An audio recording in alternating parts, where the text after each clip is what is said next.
A man went to the market to purchase a particular item he had seen from a window of a hardware store. When he walked in the store, he began to look in the aisle of the item he had come to purchase. At that time, there were several different items, door handles, displayed in that aisle. As he walked down the aisle looking through the items from the smallest to the biggest, he said to himself, "This one I came for seems too small and will not look good when it is displayed in my house. When people see it, they will think I am poor."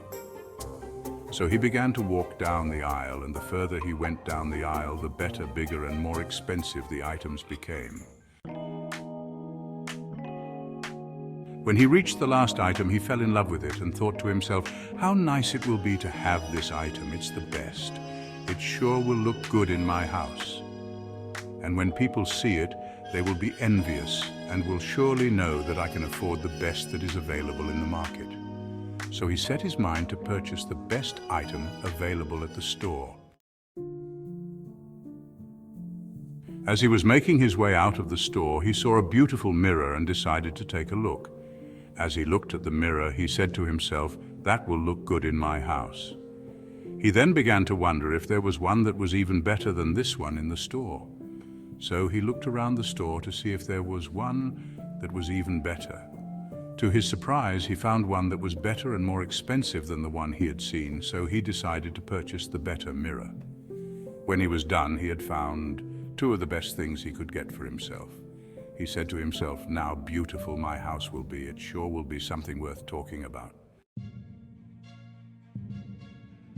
When he left the store, however, he began to have these feelings of unease. As he began to wrestle with these feelings, he realized that these feelings were rooted in what had happened at the store. These feelings were about his actions and the decisions he had taken.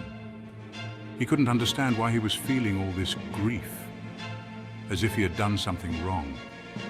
He only did a good thing that gave him pleasure, and he could afford the items. So what was the grief about? He had never had such feelings in the past. As he was wrestling with this, he began to search his heart for the motives and source of the way things happened as he was at the store. Suddenly a thought came over him as he began to remember a scripture about the two brothers in the scriptures, James and John, and how they wanted the best seats in heaven that were next to Jesus, how the Lord rebuked it, and it was not a sign of servanthood and humility. Mark chapter 10, verses 34 to 37, which reads as follows, "Then James and John, the sons of Zebedee, came to him. 'Teacher,' they said, 'we want you to do for us whatever we ask.' 'What do you want me to do for you?' he asked. They replied, 'Let one of us sit at your right and the other at your left in your glory.'" Mark chapter 10, verses 43 to 44. "Not so with you.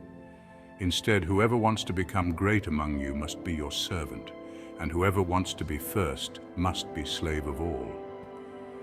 He began to remember the warnings of the Apostle Paul concerning living in the flesh instead of living by the Spirit. Galatians chapter 5, verses 24 to 26 says, "And those who are Christ's have crucified the flesh with its passions and desires.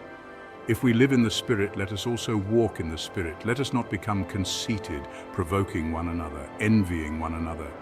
He began to remember that John alerted Christians to the greed and wants of the lustful eye and flesh and pride of life. 1 John chapter 2, verses 15 to 17 says, "Do not love the world or the things in the world. If anyone loves the world, the love of the Father is not in him.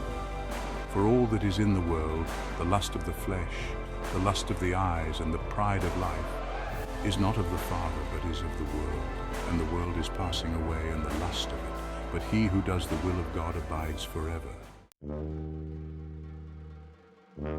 He began to realize that these feelings were feelings of lust and greed. This was the lust of the eye.